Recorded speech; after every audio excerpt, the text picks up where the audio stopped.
Salut à tous. Aussi réalisateur, cet homme a travaillé quasiment dans tous les médias. Je l'appelle moi-même Xavier Gravelaine des médias. Il est aujourd'hui entre 20h et 23h sur Europe 1.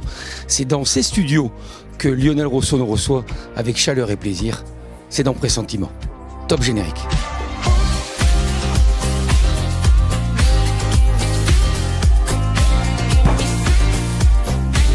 Bonjour Lionel. Bonjour Eric. Je suis censé commencer par cette question vache, mais je vais d'abord commencer par dire le plaisir que j'ai d'être avec toi aujourd'hui et de te remercier et toute l'équipe qui m'accompagne pour cet accueil dans ces studios, un peu différent de ceux que tu côtoies le soir.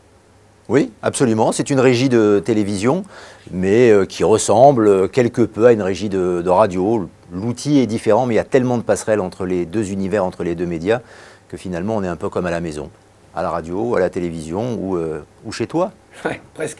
20h, 23h sur Europe 1, tous les soirs ou quasiment tous les soirs. Le week-end surtout, et puis dès qu'il y a une manifestation sportive telle que la Ligue des Champions ou des matchs de l'équipe de France, on est là le soir pour accompagner les auditeurs. En attendant, moi je vais t'accompagner jusqu'à l'opportunité qui est la tienne de choisir l'une de ces enveloppes. Question vache donc. Question vache, oui, le cas échéant, si vous ne le saviez pas encore. Tu choisis celle que tu veux, elles sont toutes différentes. À l'intérieur de celle-ci, il y a une question. Je vais t'inviter, s'il te plaît, oui, à la lire, mais à ne pas donner la réponse. D'accord. On fera une première série de questions, et au terme de celle-ci, tout le monde aura pu jouer et réfléchir, toi également, et tu donneras ta réponse. Et le César du meilleur second rôle est attribué à Éric Dagrand. Oui, merci beaucoup. Très bien. Je remercie ma mère. Alors je lis la question. S'il te plaît. Le célèbre chant, entre autres de Liverpool, You'll Never Walk Alone, est issu d'une comédie musicale. Mais laquelle? Il n'y a pas la réponse sur le verso. C'est ça. C'est dommage. Ça montre que c'est quand même normalement c'est vraiment une question vache. C'est ça. On respire, on te laisse remettre le petit papier dans l'enveloppe. D'accord. Et on se retrouve avec Lionel Rousseau pour la première série de questions. Lionel, s'il te plaît, quel est ton numéro de carte de presse? 69 342. Ça ne m'étonne pas de tout. Eh oui, pas tout jeune, hein. Ah non, c'est parce que je sous-entendais. Si, un peu quand même. Est-ce que tu supportes un club en France, quel que soit le sport, et si oui, lequel? Marseille, l'OM, le foot. D'accord. Je suis natif de Marseille, j'ai vécu 20 ans à Marseille. Tu retrouves un peu presque l'accent. Et je retrouve l'accent quand je parle de Marseille, j'entends les cigales déjà là, et j'ai envie de m'allonger sur le sable de la plage face à la Méditerranée.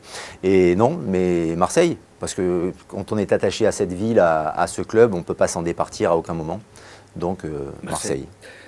Est-ce que tu as eu, ou est-ce que tu as encore un mentor, ou est-ce que c'est un événement qui t'a donné envie de faire ce métier de journaliste, et de journaliste sportif en particulier? J'ai deux mentors.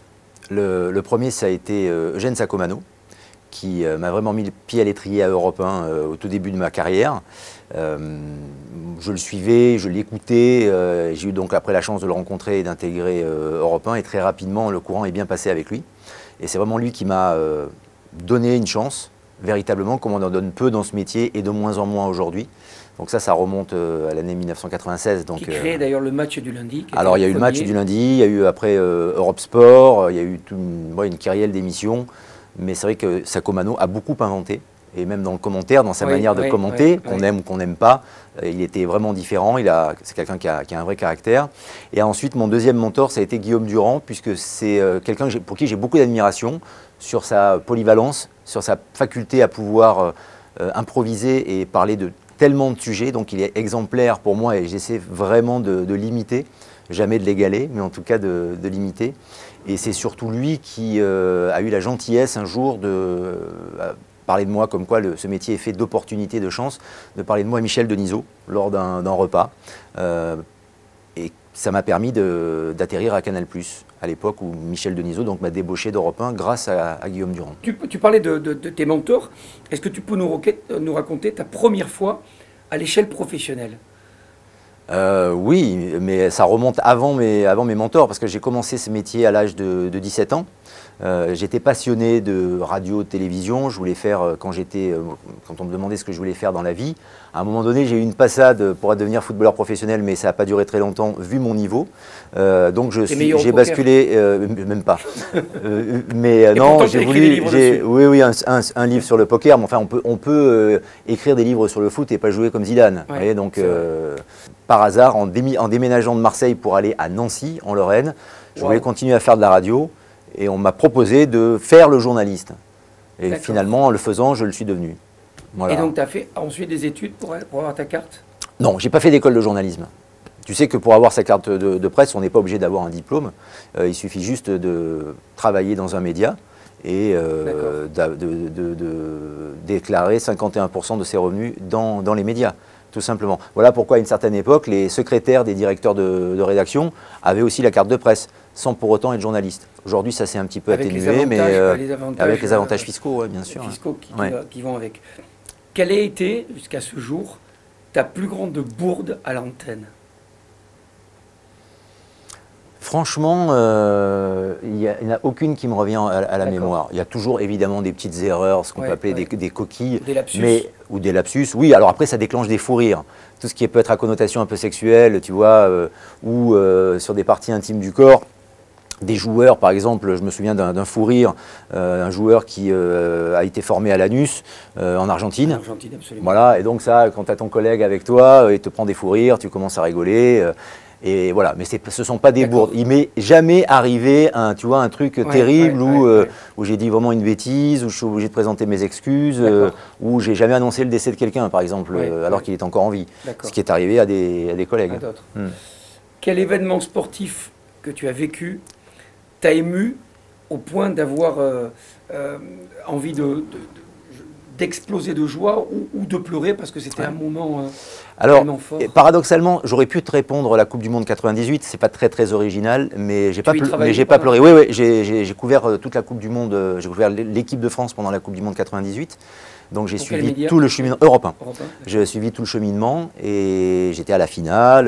J'ai été le premier, enfin l'un des premiers, puisque j'étais avec les confrères quand même, à interviewer les champions du monde, donc tout récent. En revanche, en 1996, là j'ai vraiment pleuré, mais j'ai vraiment versé des larmes parce que je couvrais la Coupe d'Afrique des Nations en Afrique du Sud, à Johannesburg, et Nelson Mandela en était le président. On connaît le contexte de Nelson Mandela, on ne va pas rappeler l'histoire, mais des années et des années en prison, et Nelson Mandela a permis au pays de s'ouvrir, et c'était l'une des premières compétitions, la première compétition après le post-apartheid, après la Coupe du Monde de rugby, pour le foot. Et c'est l'Afrique du Sud qui organisait donc, avec une équipe en plus de noirs et de blancs, qui a remporté cette compétition. Et celui que l'on surnomme les Bafana Bafana, et celui que l'on surnomme Madiba en Afrique du Sud, à savoir Nelson Mandela, est arrivé comme un président à l'africaine, debout sur une voiture décapotable. Il a fait le tour avant la finale du stade, mais les gens étaient tous debout et étaient tous en larmes. Mais tout le stade était en larmes. Et c'était en fait une émotion qui était tellement palpable qu'on ne pouvait que bien sûr, et donc forcément on se regardait tous avec, je me souviens, Philippe Redon était le consultant avec qui je commentais les matchs, il y avait des collègues journalistes aussi qui étaient là, de RFI notamment, on se regardait tous et on s'est tous surpris à pleurer, parce qu'on a ressenti cette émotion dans ce stade, au FNB Stadium, et parce qu'on comprenait, sans avoir besoin d'explication, ce qu'avait traversé cet homme qui, de manière très solaire, envoyait de l'amour aux gens dans le stade, et ces gens-là le lui rendaient. Quel sportif te ferait ou t'a fait faire des kilomètres, à titre personnel, hein, pour aller le voir jouer? Est-ce que tu traverserais l'Atlantique pour aller voir Djokovic à Flushing-Meadows, par exemple? À titre personnel, non, parce que, comme je te le disais tout à l'heure, j'ai fait ce métier assez jeune, et que mes idoles, mon idole, Michel Platini, je l'ai rencontré à plusieurs reprises, même au début de ma carrière. Tu vois, je te disais, j'ai commencé ce métier de journaliste à Nancy. Il était à l'époque vice-président du club. C'était après sa carrière. Moi, Michel Platini, c'était mon Dieu. J'avais dans ma chambre un poster grandeur nature de Michel Platini sous le maillot de la Juventus. Et après, j'ai eu l'occasion de le rencontrer à diverses reprises sur des Coupes d'Afrique quand il était vice-président de l'organisation de la Coupe du Monde en France. Et quand il était consultant à Canal, lorsque j'y étais aussi, j'ai eu l'occasion de croiser ou d'être à ses côtés sur un plateau. Donc en fait, faire des kilomètres, aujourd'hui, si tu me dis pour qui ou pourquoi tu ferais des milliers de kilomètres. Il y a vraiment un spectacle qui m'intéresse. Tu vois, c'est pas une entité sportive ou c'est pas un sportif en particulier, mais c'est le MMA. Je trouve que c'est un spectacle extraordinaire et l'ambiance, notamment à Vegas, des combats de MMA. D'accord. Je trouve que c'est exceptionnel. Je m'intéresse beaucoup à ça, beaucoup au sport de combat maintenant, et je trouve que c'est une discipline qui est tellement complète, même si elle est très polémique et elle est interdite en France. En tout cas, l'organisation de combat est interdite en France. Mais si je devais faire des milliers de kilomètres pour une épreuve sportive ou pour un sportif, je pense que ce serait le MMA. Une fois que tu vas pas à Las Vegas pour le poker. Voilà. Ça ne m'empêchera pas d'aller faire une petite partie après. Hein. Écoute, je t'accompagnerai. On se fait une pause, le temps de récupérer l'enveloppe et d'avoir la réponse, peut-être avec le sourire encore, de Lionel Rousseau d'Europe 1. A tout de suite.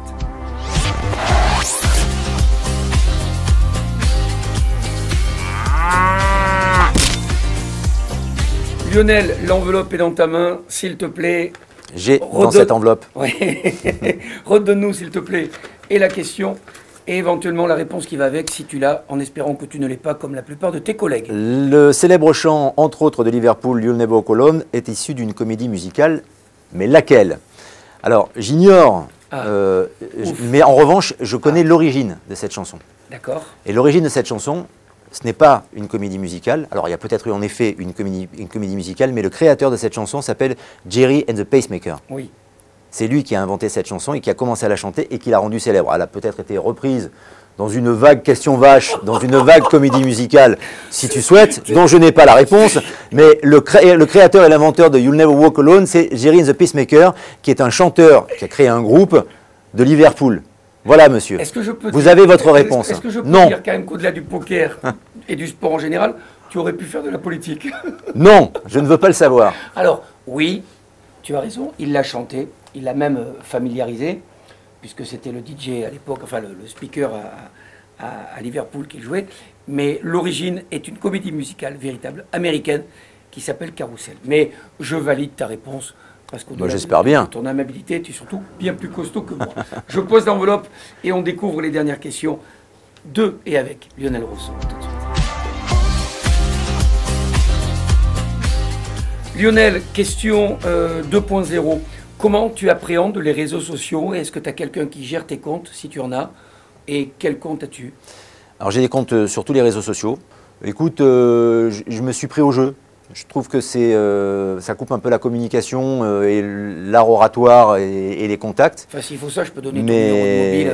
Oui, mais non. Mais en revanche, personne ne s'occupe de mes comptes. Il n'y a pas de fake news non plus. Et tu dis quoi quand tu... En fait, sur Twitter, c'est uniquement professionnel. Donc, je tweete beaucoup de messages sur mes activités professionnelles, mes émissions, que ce soit à Europe 1, à Eurosport ou sur d'autres activités. Sur Facebook, comme c'est le premier réseau social sur lequel je suis allé, là, il y a un mélange de tout et un historique, comment dirais-je, de choses plus ou moins privées, mais pas trop. Et sur Instagram, là, c'est vraiment ce que j'espère, en tout cas, trouver la qualité de la photo plutôt intéressante. Donc là, ça peut aller du domaine professionnel au domaine privé, mais vraiment pour un aspect artistique, sans être évidemment le parangon de l'art. D'accord. Quel est, architecturalement parlant, le plus beau stade que tu aies vu dans ta vie? Je parle bien évidemment de la partie esthétique, du bâtiment lui-même. Écoute, je vais dire l'Allianz Arena. Justement, et finalement tu as un peu anticipé la question suivante, on a évoqué l'architecture, maintenant au niveau de l'ambiance, ça fait des années que tu fais ce métier, tu en as vu beaucoup, tu parlais de l'Afrique du Sud tout à l'heure. Ouais. Quel est le stade où tu t'es dit, waouh, ça chante, il y a les drapeaux, il n'y a pas de haine, parce que malheureusement, parfois, ça peut arriver que c'est concomitant. Quel est le stade, l'ambiance qui t'a... Bon, sur la haine, bon, il y a toujours les insultes qui vont bien. C'est pour ça que mais moi, je ne considère pas que c'est de la haine, c'est le jeu du supporter. Mais Marseille, sans aucun chauvinisme, c'est vrai que c'est une ambiance très particulière. Depuis qu'il a été refait ou combien même je regrette un peu l'ancien. Même si la manière dont il a été refait, il est beaucoup plus beau, mais l'ambiance qu'il y avait dans l'ancien était encore plus forte. même si elle reste encore très importante, parce que je pense que le public joue beaucoup aussi dans l'ambiance. Après, j'ai beaucoup apprécié le Santiago Bernabéu aussi par rapport à l'ambiance, et cette image du mouchoir blanc quand les supporters sont mécontents, et ils sont tous socios notamment, et j'ai été impressionné par cette ambiance, et la possibilité dans ce stade, plus qu'ailleurs, de passer d'un vacarme assourdissant à un silence de mort. S'ils ont décidé de faire spontanément et comme un seul homme la grève de l'encouragement pendant quelques secondes, dans ce stade-là, c'est possible. C'est très impressionnant. C'est même un silence qui peut être très pesant.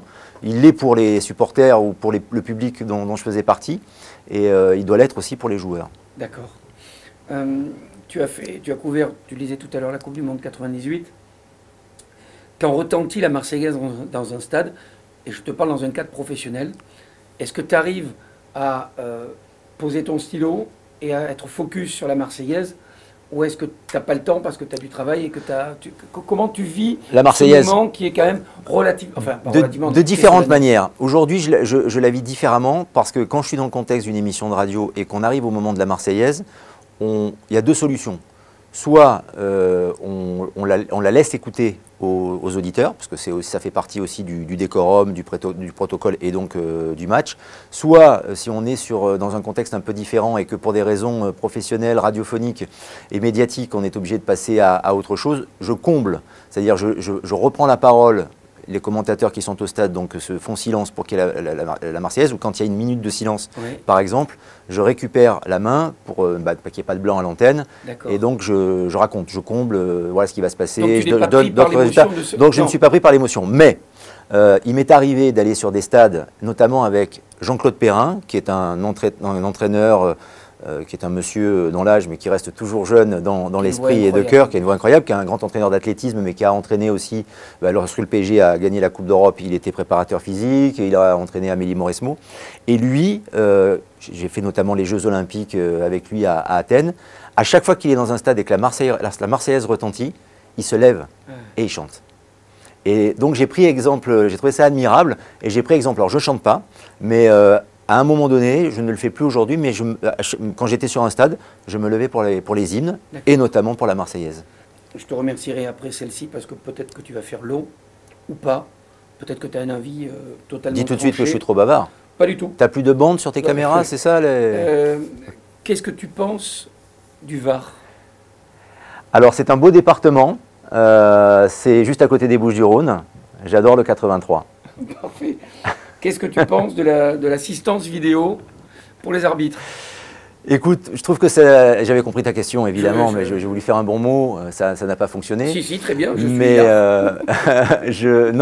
suis moi je suis contre l'arbitrage vidéo.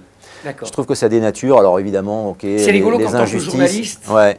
Mais je pas le seul, hein, t'es pas le seul. Je fais partie de ces vieux cons, tu vois, qui aiment l'injustice, raconter des histoires. Séville 82 ne pourrait pas se raconter aujourd'hui s'il y avait eu l'arbitrage vidéo à cette époque-là. T'es un poète du foot. Un poète maudit, sans doute, mais en fait, un amoureux de l'histoire de sport dès qu'elle doit se passer, tu vois, parce que même le club que je chéris a été, notamment en 91 ou avant, avec la main de Vata, a été victime de ces injustices. Mais on ne va pas réécrire l'histoire, et je trouve que finalement, on est bien avec ces cicatrices quand on est un peu cabossé et quand on n'est parfois pas servi par la vie. Si on est toujours dans un monde totalement aseptisé où il faut vérifier que tout est droit, tout est au centimètre, on s'emmerde un peu, je trouve. Et puis, en plus, tous les problèmes ne sont pas réglés. Il y a vu le nombre de polémiques qu'il y a malgré le VAR, ou parce qu'on ne fait pas appel au VAR, ou parce que l'interprétation de l'arbitre avec le VAR n'a pas été justifiée. Enfin voilà, je trouve que en plus ça ne règle pas les problèmes. Et puis cette attente interminable, le temps d'aller vérifier, etc. Voilà, je suis contre. On va s'arrêter là. C'est bien comme ça, non? Oui, c'est trop là. Non, c'était bien. C'était trop. Merci Lionel. Avec plaisir, merci à toi. Salut à tous.